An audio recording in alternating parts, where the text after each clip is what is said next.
Muito bem, gente, estamos aqui com o nosso segundo vídeo do curso de Neuropsicanálise e agora nós vamos falar sobre o sistema nervoso central.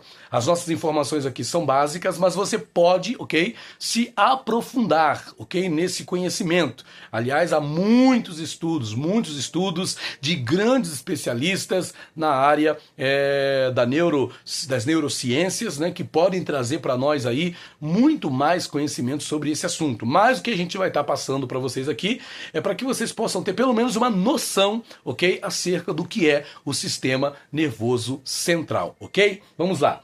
O sistema nervoso coordenador de todas as atividades orgânicas. Aqui nós já temos uma definição do que é o sistema nervoso central, gente? Vamos lá. Ele é o coordenador de todas as atividades orgânicas. Integra sensações e ideias, conjuga fenômenos de consciência e adapta o organismo às condições do momento. É formado por elementos altamente diferenciados em excitabilidade e condutibilidade, cuja unidade anatômica e funcional chama-se neurônio, Então, os neurônios estão aí em voga, né, em ação contínua dentro do nosso cérebro. O cérebro, na verdade, se organiza nesses neurônios, né? São vários neurônios que nós temos e eles são aí o coração, por assim dizer, do sistema nervoso central, O neurônio compreende corpo celular e seus prolongamentos, axônio e dendritos. O corpo celular é o quê? Ele apresenta uma forma e um volume variados, porém, como as demais células, um núcleo geralmente esférico. Os prolongamentos do corpo celular são de duas espécies, Eu tenho aqui uma figura, não sei se você consegue acompanhar aí a figura, você consegue ver, Mas você encontra na internet, tá? Alguma coisa mais clara para que você possa ter aí uma noção de como se organiza um neurônio, tá bom? Bom, então ele tem os dendritos. O que são os dendritos? São numerosos, curtos, muito ramificados, representando simples expansões protoplasmáticas. O axônio é único, é longo ou curto, apresentando geralmente poucos ramos colaterais e arborização terminal, sendo envolvido pela bainha de mielina. A bainha de mielina não envolve a porção inicial próxima ao corpo celular. Por isso, no sistema nervoso central, ou SNC, diferenciamos a substância cinzenta, representada por corpos celulares e fibras sem bainhas, e substância branca, constituída essencialmente por fibras nervosas já envolvidas na bainha de mielina. E eu volto a dizer que você tem vários vídeos bacanas aí na nossa aula presencial. Nós passamos alguns vídeos para que as pessoas pudessem ter essa noção visual, de como funciona o sistema nervoso central, de como funciona o neurônio, né, esses axônios, esses dendritos, como eles estão ali trabalhando dentro da mente de cada um de nós. Bom, aí tem as sinapses. E a sinapse é algo crucial, gente, para a gente gravar, para a gente entender, Porque as sinapses têm um poderoso papel dentro do funcionamento cerebral. O que é a sinapse? É a intercomunicação entre os neurônios. Então, como eu disse, nós temos vários neurônios. E esses neurônios se comunicam um com o outro através desse movimento chamado sinapse, Que é essa intercomunicação entre os neurônios, ou seja, a relação que existe entre as terminações axônicas de um neurônio, arborizações terminais, e os dendritos, ou corpo celular de outro neurônio. Os axônios no interior do neuroeixo, que é o sistema nervoso central, constituem as vias ascendentes de associação e ascendentes, e fora do neuroeixo, as fibras aferentes sensitivas e eferentes motoras dos nervos espinhais, cranianos e viscerais. Presta atenção nisso, o sensorial e o motor de novo aparece aqui. O sistema nervoso central coordena exatamente isso. O nosso sensorial e o nosso motor, aquilo que a gente percebe e a forma como a gente age, o funcionamento mecânico, motor do corpo, tudo isso passa pelo SNC, As vias aferentes ou sensitivas conduzem impulsos extroceptivos de receptores da pele, retina, dentre outros, proprioceptivos de músculos, tendões e articulações, e interoceptivos, ou seja, de vísceras.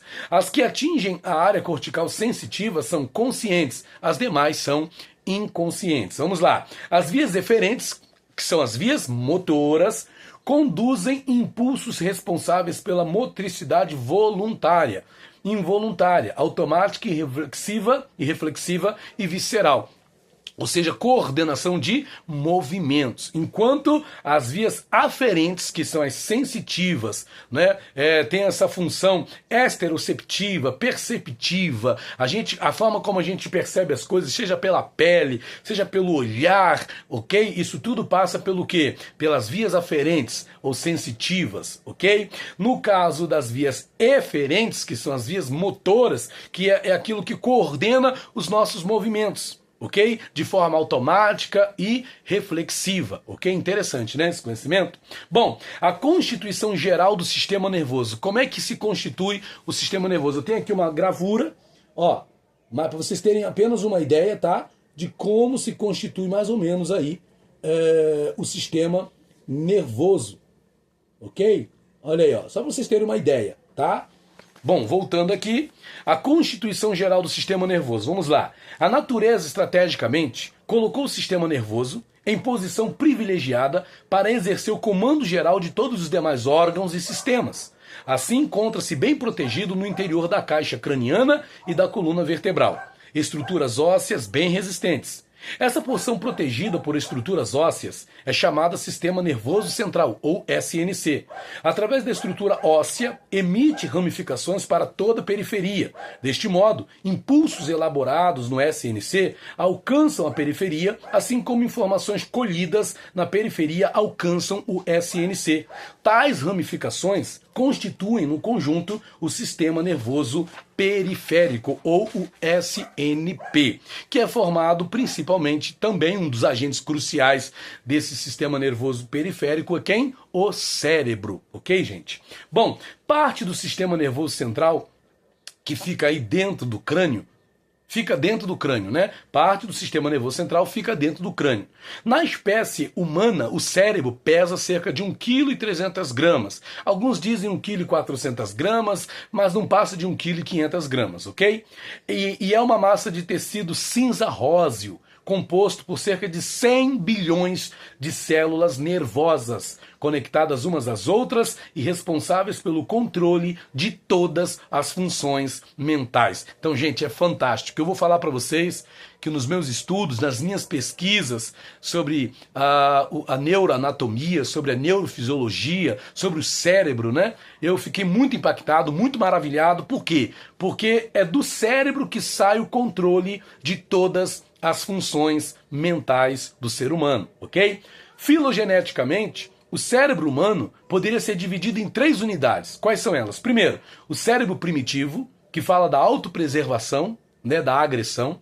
Segundo, o cérebro intermediário, que coordenaria as emoções, o sistema límbico. E terceiro, o cérebro racional, de onde se dá as tarefas intelectuais. Isso aqui é muito interessante, gente. Tem autores que falam sobre isso. Por exemplo, o cérebro primitivo seria aquela fala do cérebro reptiliano, né? Que é voltado para quê? Para autopreservação, para agressão. E no segundo ponto nós temos o cérebro intermediário, que coordena as emoções, ou seja, o sistema límbico, chamado de segundo cérebro. E o terceiro cérebro, esse racional, que coordena, né, as tarefas intelectuais do ser humano. É bem interessante tudo isso. Vamos aqui nos aprofundar um pouquinho aí dentro desses 3 cérebros para a gente poder entender onde isso acaba chegando na psicanálise. Olha como isso chega na psicanálise. O cérebro primitivo é constituído pelas estruturas do tronco cerebral, ou seja, pelo bulbo, cerebelo, ponte e mesencéfalo, pelos bulbos olfatórios e pelo mais antigo núcleo da base cerebral, o chamado globo pálido. Esse cérebro, anatomicamente delimitado da forma descrita, corresponde ao cérebro dos répteis. Por isso, se fala aí da questão do cérebro reptiliano. Aqui, para vocês terem só uma ideia, tá? Uma figura aí do cerebelo, nesse material que nós estamos utilizando aqui para essa aula, ok? Olha aí, ó. Só para vocês terem uma ideia, na internet tem muita coisa aí boa, inclusive visualmente falando, você pode pesquisar, você vai achar, ok? Sobre o encéfalo. Continuando aqui, o cérebro intermediário, que é o segundo cérebro, né? Ele aparece inicialmente nos primitivos mamíferos e já é formado pelas estruturas do sistema límbico e corresponde ao cérebro dos mamíferos inferiores. E mais uma vez, gente, o sistema límbico é responsável emocional do cérebro, ok? Por onde passa as funções emocionais, o sistema límbico, onde se encontra ali a famosa amígdala. Nós vamos falar daqui a pouquinho sobre ela, num próximo vídeo provavelmente. O cérebro superior, encontrado filogeneticamente nos atuais mamíferos, tais como nos primatas, golfinhos e seres humanos, compreende a maior parte dos hemisférios cerebrais, formado por um tipo de córtex mais recente e denominado neocórtex, e por alguns grupos neuronais subcorticais. Essas três camadas cerebrais vão aparecendo uma após a outra durante o desenvolvimento do embrião e do feto, a ontogenia, representando cronologicamente a evolução filogenia das espécies. E aqui é interessante como o desenvolvimento do feto, de alguma maneira, também se alinha com a questão da evolução das espécies, né? Quem acredita nessa questão da teoria darwinista da evolução, do evolucionismo, eles tratam exatamente assim, né? Então o ser humano, primeiramente, foi aquele cérebro reptiliano, né? Um cérebro voltado para quê? O primeiro cérebro para a autopreservação e para a agressão. Aí continuou no processo de evolução das espécies e o ser humano alcançou a evolução do cérebro intermediário, chegou nesse ponto de cérebro de segundo cérebro, que lida com o sistema límbico, com as emoções, passando aí a sentir, né? E aí continuou esse processo de evolução e o ser humano alcançou o cérebro superior, que já trata de questões relacionadas à intelectualidade, não é? A inteligência. Então veja, isso dentro da teoria da evolução. Mas ontogeneticamente falando, não é? Dentro da ontogênese, isso já acontece no desenvolvimento do embrião e do feto. Então cada ser humano gerado no ventre, ele está passando por esse processo de formação, onde o primeiro cérebro formado é o cérebro, né, esse primeiro cérebro reptiliano, né, o cérebro primitivo, aí vai continuando esse processo de formação do embrião, vem o cérebro intermediário até chegar no cérebro superior. Tudo isso dentro do ventre materno. Essas três camadas cerebrais, como já disse, vão aparecendo uma após a outra durante o desenvolvimento do embrião e do feto, a ontogenia, representando cronologicamente a evolução, filogenia das espécies. Assim, o cérebro humano traz em si toda uma história da evolução, segundo Carter, 1998, tanto em sua função quanto em sua anatomia. Possivelmente tenha começado na água, quando os peixes desenvolveram um tubo para transportar os nervos de partes distantes de seu corpo para um lugar central de controle. Embora pareça que a nossa personalidade é um produto puramente intelectual, existe uma plataforma orgânica sobre a qual ela se assenta e que reside no cérebro. Quando esta plataforma se desvia do normal, surgem vários tipos de distúrbios, que são as alterações de personalidade e que serão de maior ou menor grau conforme a intensidade e a extensão da zona afetada. E eu gosto de fazer aqui uma consideração sobre o fato de que personalidade não muda, gente. Ok? Personalidade não muda, mas ela pode sofrer alterações, ok? Devido a questões traumáticas, acidentes, uso de drogas. Então, a personalidade não muda, ela tem a sua estrutura, ok? Mas ela pode sofrer alterações no decorrer da vida, dependendo aí do que pode acontecer, né? A nível de quê? De intensidade e de extensão da zona afetada. O nosso cérebro é uma estrutura deveras complexa. Claro, o cérebro é uma das coisas mais complexas que existe, por isso que nunca cessam os estudos sobre o cérebro humano. Continuando, cadê? Pulei aqui, gente. Onde eu parei? Ah, tá. Iniciou-se há uns 600 milhões de anos, sob forma de uma unidade diferenciada, na fase evolutiva do reino animal correspondente aos répteis. E por isso mesmo conhecida como o complexo reptiliano, ao qual competia e ainda compete a regulação das atividades básicas para a manutenção do indivíduo e para a proliferação da espécie. Esta unidade diferenciada foi se desenvolvendo e adquiriu mais uma estrutura, o cérebro paleomamífero. Continuando sua evolução, a estrutura do encéfalo foi se aperfeiçoando ao longo de milhões de anos, adquirindo mais uma camada, o neomamífero, até se transformar num órgão a que hoje chamamos o cérebro. Então tem toda uma história evolutiva relacionada aí ao cérebro humano, ok? Vamos lá. Embora seja uma estrutura única e contínua, sob o ponto de vista fisiológico, e de acordo com o neurocientista Paul MacLean, o cérebro dos modernos mamíferos superiores, e em especial do homem, é na verdade um conjunto de 3 cérebros. O cérebro triuno, que iniciando-se como o cérebro reptiliano, motivado pela necessidade de luta pela sobrevivência face ao agreste e hostil meio ambiental em que então se vivia, foi evoluindo graças a sucessivas mutações.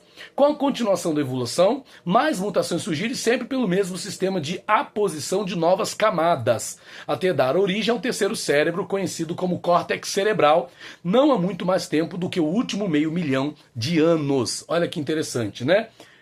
Nos mamíferos superiores, ou seja, nos primatas, predomina o córtex, atingindo a percentagem máxima no Homo sapiens, que adquiriu a capacidade de dominar muito das reações do complexo reptiliano, ou seja, as reações instintivas e automáticas, como, por exemplo, dominar voluntariamente o ritmo da respiração, controlar a necessidade e a periodicidade da alimentação e regular a sexualidade, ou atenuar as respostas do cérebro límbico, dominando as emoções e os sentimentos, controlando assim a nossa atividade com inteligência e discernimento, embora por vezes possamos agir sob forte embate emotivo, dominados pela angústia, raiva, desespero ou medo. Gente, esse parágrafo me chamou muito a atenção porque ele faz um resumo de tudo o que acontece com a gente, coordenado pelas funções cerebrais. Ok? Então, por esse primeiro cérebro que está voltado para a autopreservação, para a agressão, o que nós temos? Nós temos aí as reações instintivas e automáticas, né?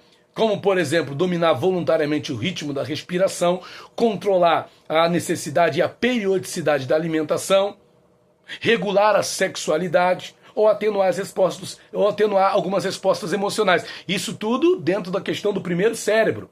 Aí nós temos o sistema límbico, esse segundo cérebro que já toma conta do quê? Das emoções, que domina as emoções e os sentimentos, ok? Controlando assim, de certa forma, com inteligência e discernimento, esse aspecto emotivo que cada um de nós temos.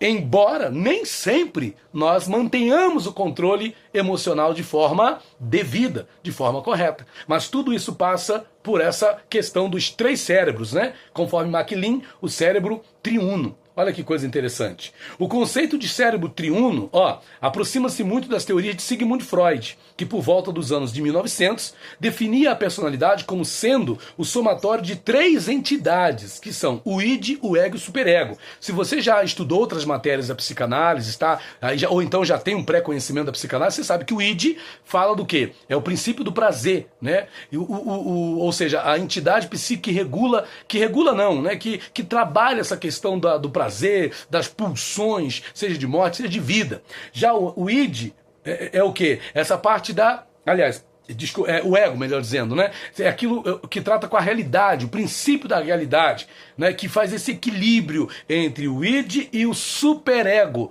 onde estão ali as éticas, os códigos de ética, de conduta, de moral, e tudo isso Freud distinguiu com base no seu entendimento naquela época, e que de alguma forma vai ao encontro daquilo que ensina MacLean quando ele fala dessa questão do cérebro triuno, ok? Desses 3 cérebros que haveria aí, que ele identifica no ser humano, né? E essas 3 entidades psíquicas registradas por Freud, elas se distinguem uma das outras, mas interagem para elaborar respostas para os diferentes problemas que surgem no dia a dia. Assim, o id confunde-se com o complexo reptiliano de MacLean, coordenando as atividades automáticas e involuntárias, e por isso mesmo pertencente a uma instância primitiva que é o inconsciente. Também a ele, né, ao id, cabe a organização da sexualidade e os períodos de cio, ainda nessa questão do primeiro cérebro, e, ao menos nos animais, fazendo do sexo uma coisa apetecível, agradável e até compulsiva, embora orientada, em última análise, para a preservação e propagação da espécie. E o id está dentro desse negócio porque ele é o princípio do prazer, ok? É ele que nos impulsiona, de alguma forma psíquica, para essa questão do prazer, né? Essa necessidade imperiosa e outras como o apetite, o prazer de boa mesa e a fome estão gravadas nas espirais do nosso DNA e dela não podemos fugir, pois ela faz parte do nosso inconsciente. A atividade do ego, por sua vez, que já trata da questão do princípio da realidade, assemelha-se muito ao cérebro neomamífero, filtrando, por assim dizer, as ações do id, constituindo a segunda instância, que é o pré-consciente. Por fim, temos o superego, que como no neocórtex neomamífero do MacLean, né, do Paul MacLean, atua como um juiz, moderando as exigências quase exclusivamente biológicas e por isso mesmo impulsiva do complexo reptiliano, dando-lhes uma consciência moral e controlando as funções do ego, né, sujeitando-as a uma moderação compatível com o ambiente social exterior, fazendo cumprir as leis estabelecidas, obedecendo aos tabus e às proibições externas, extremas. Será a instância superior, ou seja, a consciência. Tá aí então o superego, aquele que proíbe, aquele que diz, não faz isso porque isso vai dar errado, cuidado, isso pode ser pecado, e aquela coisa toda que vai sendo, de alguma maneira, introduzida no ser humano desde o seu nascimento, pela criação dos pais, pelas regras da sociedade, pelas regras religiosas e por aí vai. Quanto mais desenvolvido for o nosso córtex, mais possibilidade terá de dominar os outros dois cérebros. Os 3 cérebros descritos, mesmo quando funcionam normalmente, apresentam ligeiras diferenças com discreto predomínio de um e de outro, ou com controle menos rigoroso da parte do terceiro cérebro sobre os outros 2, dando origem a diversos tipos de personalidades que os indivíduos apresentam em relação a uns e aos outros. Olha aqui então, mais uma forma de entender como pode se formar a personalidade do sujeito, né, do ser humano, ok? Eu estava numa aula presencial falando sobre isso e uma das alunas disse, né, eu vivo então nesse conflito aí, meus cérebros estão em guerra, né? Isso ela fazendo referência a esses 3 cérebros que foram aí considerados nos estudos de MacLean, né? Bom, há assim personalidades discordantes e agressivas quando predominam o reptiliano, voltado para a autopreservação e para a agressão. As personalidades emotivas e sentimentais quando se sobrepõe o límbico, ou o segundo cérebro, o cérebro intermediário, onde se aloja ali o sistema límbico. Então nós temos personalidades emotivas e sentimentais. E por fim temos também as personalidades frias, racionais e calculistas, quando são dominadas pelo córtex, ou o terceiro cérebro, não é? Veja só, porém quando estas diferenças são exageradas, surgem os casos de distúrbios de personalidade, que em casos extremos podem levar a verdadeiros estados patológicos que, conforme a sua gravidade, requerem tratamentos especializados. Nós temos uma aula que fala dos transtornos de personalidade. Como aqui a gente já vê, né,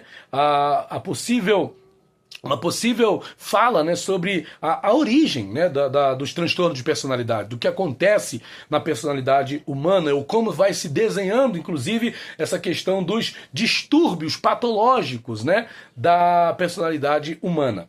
Os conhecimentos adquiridos através do cérebro triuno não são dados meramente teóricos, ok, gente? Muito pelo contrário. Tem aplicações práticas, quer para o julgamento e compreensão dos comportamentos de indivíduos, compreendendo as razões de sua agressividade ou de outros estados emocionais, ou ainda para o estudo das suas depressões provocadas por atuações excessivas do neocórtex. Então veja como esse conhecimento, mais do que teórico, pode nos ajudar a compreender as razões da agressividade e de outros estados emocionais, ou até mesmo das depressões que se manifestam nos sujeitos, nos indivíduos, nos seres humanos. Ok, gente? Então, a gente finaliza essa parte aqui falando sobre o sistema nervoso central. Na próxima aula, a gente vai estar falando, ok, sobre o sistema límbico, ok? Vejo vocês, então, na próxima aula. Valeu, até lá!